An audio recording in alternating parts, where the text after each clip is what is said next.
And welcome to the FATT Show. I'm Dee. I'm Kevin. And the FATT Show is football all the time. We talk NFL, college football, Pac-12, Yes. high school football even.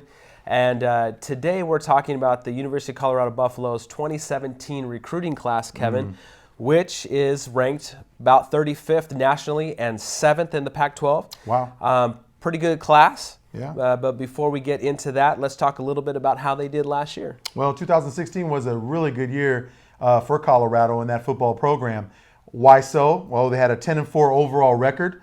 In the South Division in the Pac-12, their final AP poll showed them as 17th overall. So this was a team that really made a lot of big, wins as far as, playing the teams they did. Now, Good progress that they had, and I think the thing is when you're talking about wins, beating a team like Oregon, beating some of these other teams within their conference or outside their conference in the North Division, as we know the North Division can be pretty hard with teams like Washington, Oregon, and Washington State. So just to name a few. But I think the thing is, though, looking at what they have here, they, losing that quarterback that they had last year, and really, a player that really was really dimensional from a standpoint of passing. Phillip Lindsey we're talking about. Yeah. And now you bring a guy like Steven Montez, who's 6'5", 235 pounds. Quarterback. He's going to be a junior this year. So again, talking about a player that is not like Sifu, that basically is a player that can see over the line. He can make plays down the field, I'm sure. This is a player that actually had a 59.3 QB rating and 138 passer rating percentage.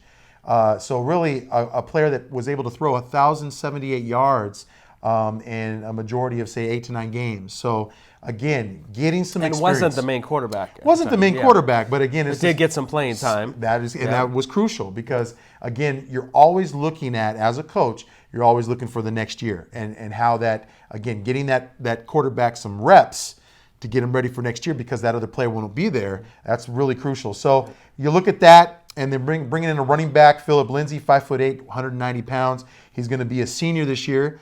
And then you have Bryce Bobo, and a wide receiver, 6'2", 195 pounds, 12.5 yards of average of catch. So again, the team that they have there that really did well in 2016, it's going to change a little bit. Of course, there have been some changes. Losing a defensive coordinator, Jim Leavitt. Yeah. And bringing in an SEC defensive coordinator in University of Kentucky defensive coordinator, linebackers coach, DJ Elliott. Wow, okay. Yeah, DJ Elliott coming in from the SEC. And I think that's really good, too, because, again, teams like, say, Oregon, for example, bringing in an offensive line coach out of Alabama, you see a little bit of this where some of these Pac-12 teams are going to the SEC maybe or these other conferences and plucking away a position coach. So in this way, again, Kentucky, within probably the 4 years that DJ Elliott was there, again, facing SEC opponents, he saw a lot of different things. So I think, the question I think came up, D, when we were talking earlier, how does that fit? How would that work well? Sometimes, you think that a player like that, or not a player, but a coach like that would come in with his philosophy of SEC with a Pac-12 team. How would that bode well? Well, and that's what we don't know. You're geared up for a certain type of offense in the SEC, usually smash mouth football. And now you're coming into some of the more finesse type teams in the Pac-12, which you're talking about some high flying offenses, whether that's University of Washington, Oregon Ducks. Even USC, although maybe USC would be more closely aligned to a SEC team. You're looking at a standard pro style offense there. But with regards to coming from the SEC and whether that's a good fit in the Pac-12, and I think that's the question, really, Kevin, is can you do what you did in SEC with Pac-12 players?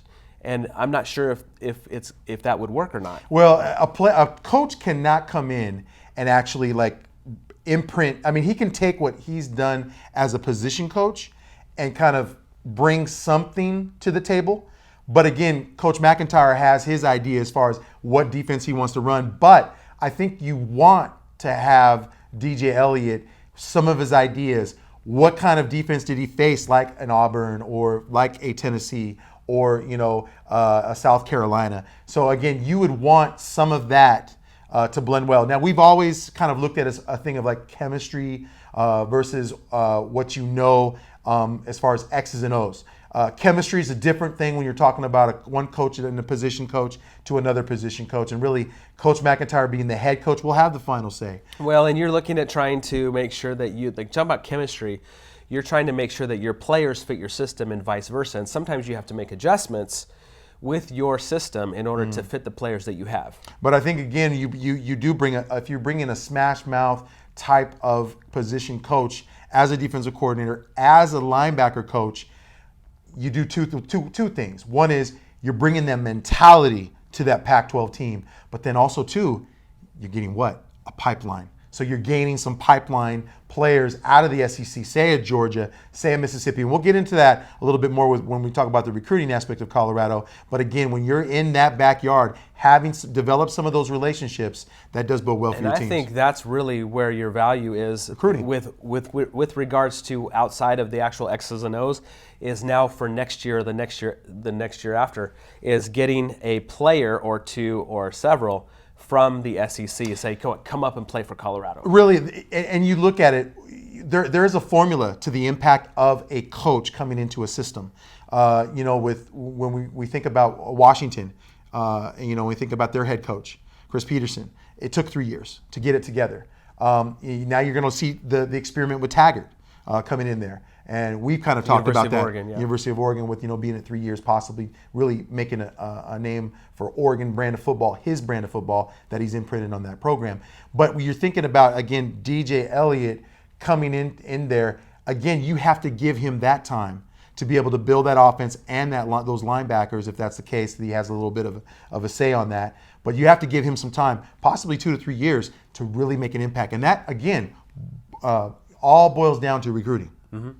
It does, and you might not see his impact on this year as much as maybe year 2 or year 3, like you're saying. You're just hoping that you can build on what you had last year. And what you had last year was an excellent team, ending up losing the Pac-12 championship game. Wow. Quite significantly, actually, to Washington, to the best team in the Pac-12. Right. But you were right there. I mean, you made it to the championship game. Well, and also, I mean, they got beat 41-10. But look at the teams that they were facing.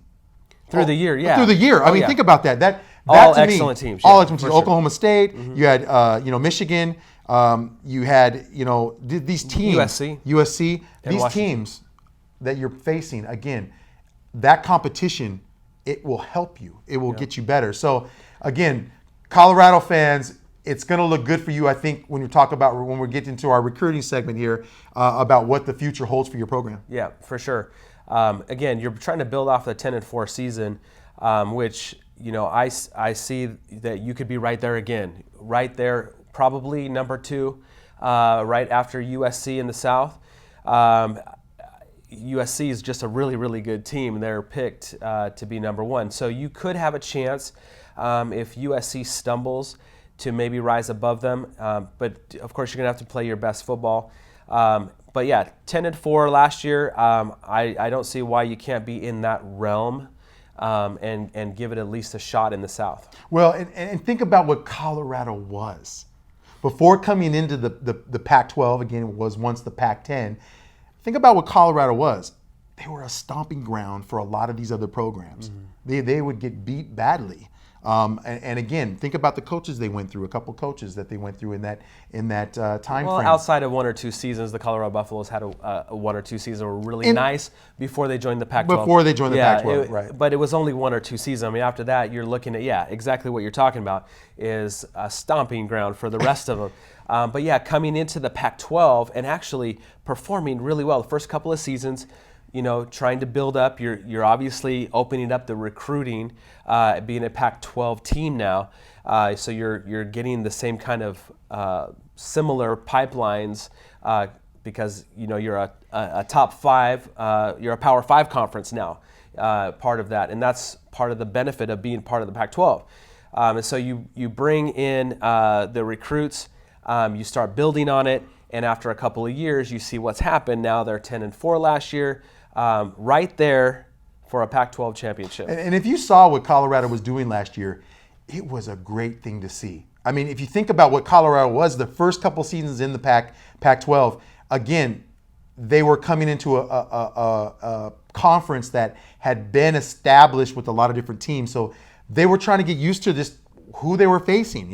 Recruiting was a different thing for them because, again, you're coming into a conference, the Pac-12 conference. So I think the thing is that as they're learning who they are, their identity was last year and really building that to where they're at now. So they can pound their chest, as it were, to say, like, look what we did. Look at our resume that we were able to do last year. Look what we were to where we're at now. Yep, for sure. So let's take a look at some of these recruits. And, let's just mention, again, 35th nationally, roundabout. Yeah. 7th in the Pac-12, so right in the middle.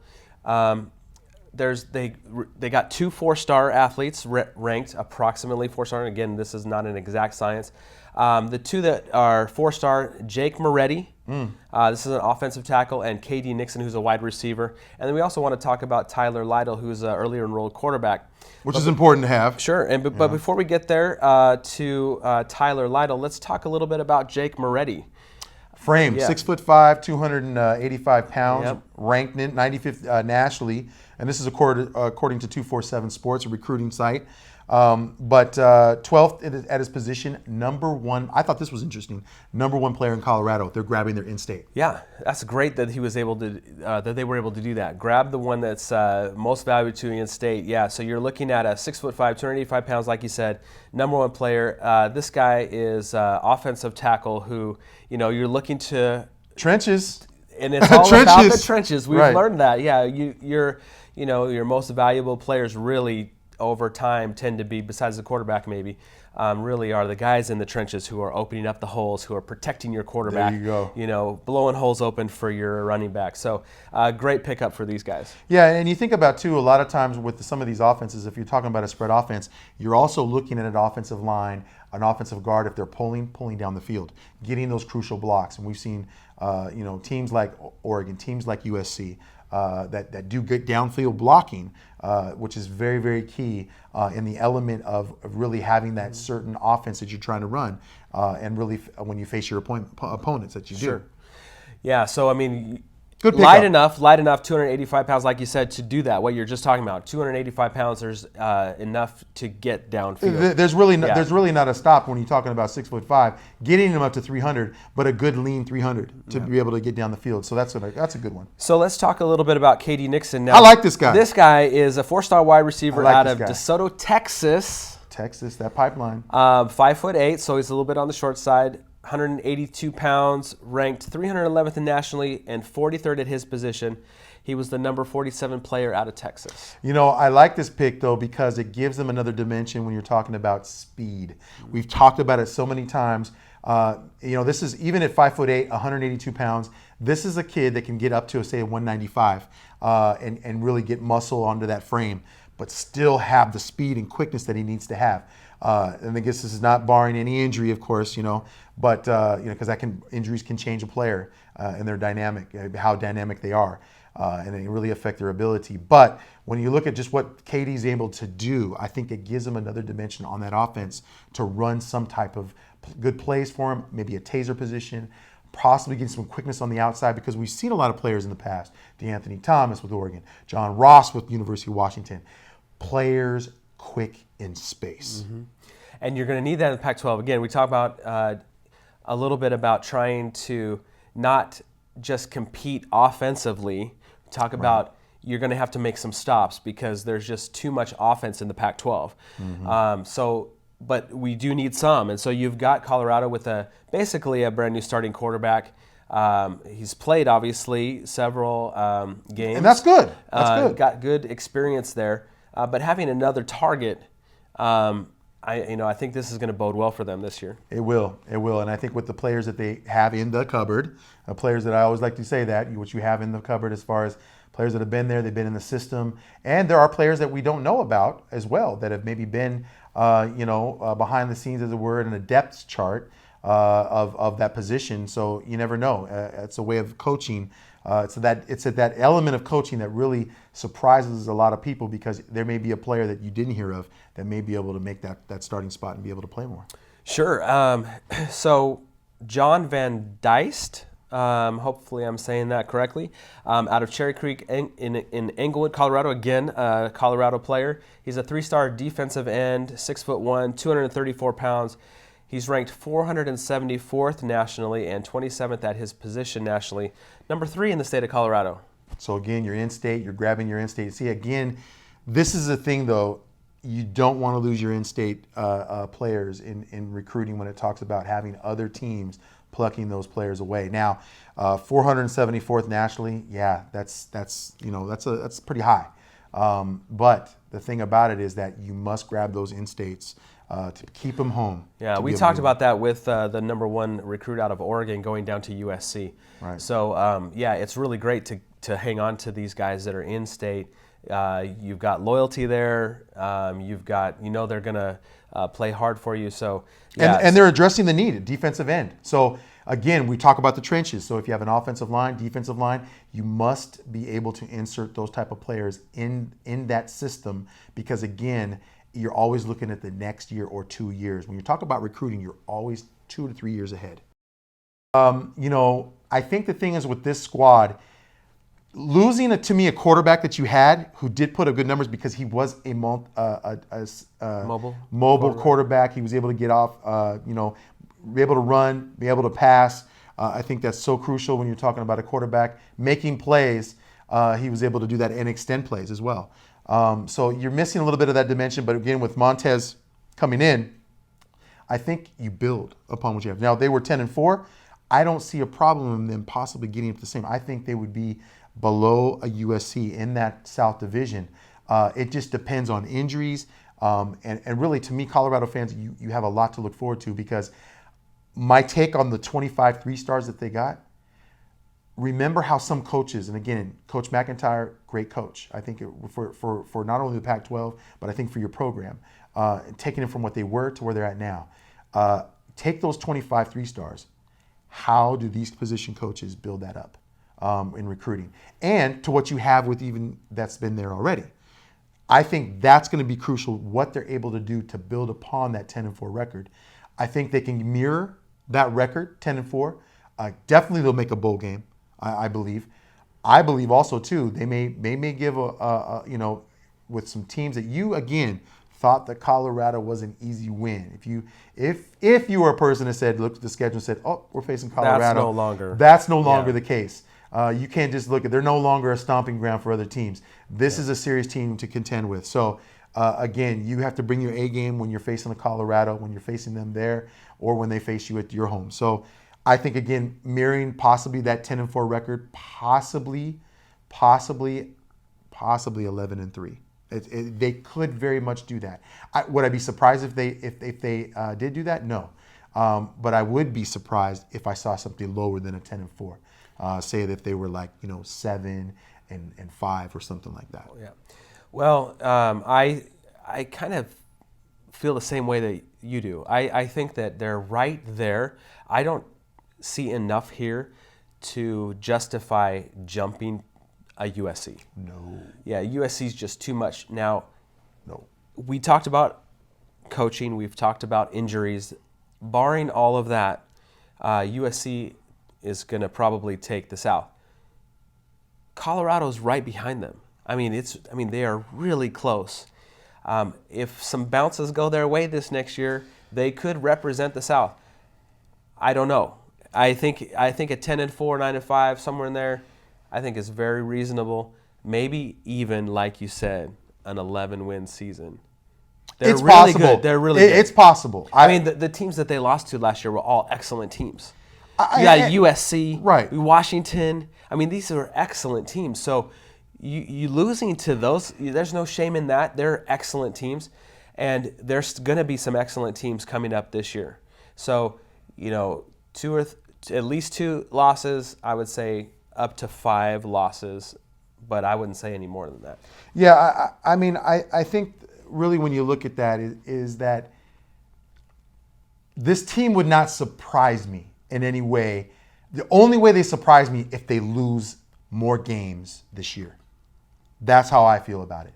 So my take would be that.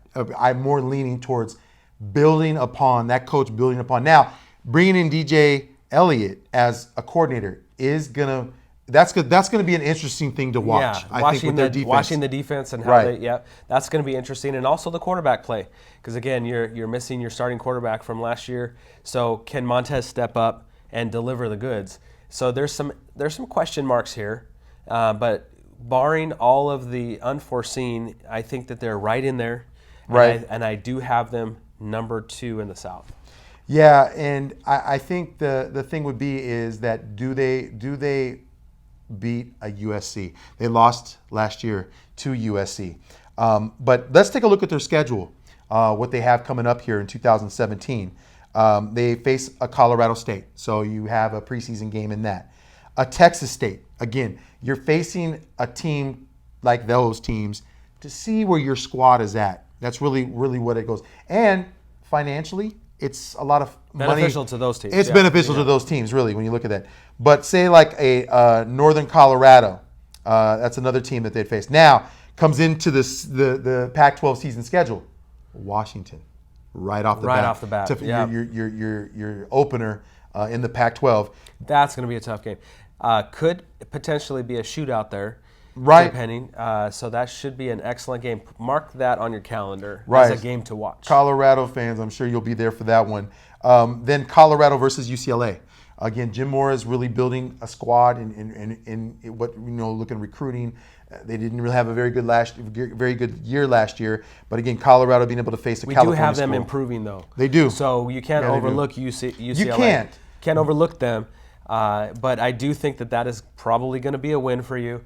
I see a struggle there with Washington. So it kind of depends on how. I have Washington. I think we both do winning the North. Right. But there's no shame in losing to those guys if that ends up happening. I do expect Colorado to take UCLA in that game. Yeah, and then you face an Oregon State team now. Up and coming. News off the wire. Yeah, Thomas Tyner. Right. Former University of Oregon. Yeah, got injured, ended up medically retiring. Can't go back to University of Oregon, so he's going to make his run at Oregon State. So we can talk about that maybe on overtime. But he's coming in there. I do see an improved Oregon State. So this is again. This is going to be another one to mark on the calendar. I would circle that one because Oregon State's they had some good wins last year too. So. Circle that one. So then you go to Washington State, then you're facing, again, California, then Arizona State, and then USC in November 11th. Yeah, so that's a tough one. If you can manage to win that game, I think that it's very possible that you could win the South. And this is really, if you look at the schedule, it bodes it's well. Right there. It bodes well for them. It's right there. You got 2 or 3 losses, maybe, but if you can find a way to win against USC, you might be able to take the South. And then you have Utah to finish off the season, regular season, and probably can win that one. So really 10-4, 11-3. It's a possibility. Maybe you even could do better. It. So right. Depends on how everything goes. I mean, we've got a lot of question marks. Again, we've got a new defensive coordinator. We've got a new quarterback that's starting. We've got a couple extra, hopefully, recruits that are going to be filling in and taking some of the slack of people that are leaving. But it looks like, for all intents and purposes, this is a team that's going to at least make a run at it. Yeah, I think Colorado fan, you are going to be excited to see this team play. And really the teams that they face, because again, you're building upon what did last year. Last year's in the books, okay? But you're looking at, again, this year, possibility building upon that. Again, your program is now, again, that project of, say, 3 to 4 years. You grabbing the recruits that you're grabbing, having the players that you have there, wanting to come to Colorado. That's the biggest thing in selling, wanting to come to Colorado. Well, and Colorado's a Pac-12 team now. Right. It's almost, maybe for a couple of years there, it was almost like the Pac-10 plus 2 other teams. Right. And now it looks like they belong. They belong. So they are a Pac-12 team. That means They have firepower, and they've got recruiting, and obviously they're getting recruits from Texas. They're getting recruits from California, which is kind of the pipeline there. And of course, they're recruiting their own in-state guys, and so it looks like you're set up for a couple of years here. I think you're going to make a run at it. I still think you're going to probably end up number 2 in the South, but I'd like to see you surprise me. Yes. So I think it's going to be a good season for Colorado. I think you have a lot to look forward to with that. I think the recruiting, again, as we see as time goes on, that these 3-star recruits are going to turn into more 4-star recruits as you're more successful on the field. All depends on the coaching, right, and putting them in the right positions to make plays. But yeah, you should be excited, Colorado, for the future. And so this has been the FATT Show. I want you guys to subscribe. If you're watching this, you haven't subscribed to the show yet, do us a favor, go over to YouTube. If you're watching in YouTube, go over there, just hit the subscribe button for us. And then on Twitter, at the FATT Show. Again, easy to find us. We have 2 T's in our name, at the FATT Show, and on YouTube, the FATT Show. So this has been the FATT Show. I'm D. I'm Kevin, and I will leave you one thought, is the fact that interact with us. I think the thing is interact with us. You know, if it's a like, dislike on the YouTube, do subscribe. Feedback, we love it. We want to hear from you, Colorado fan. We want to hear about you. We want to interact with you. So please do. Please do that for us, because again, it's about you as a fan loving your program and your team, and we want to be able to be supportive of that. For sure. So I'm Kevin. I'm D, and we'll see you next time. Next time.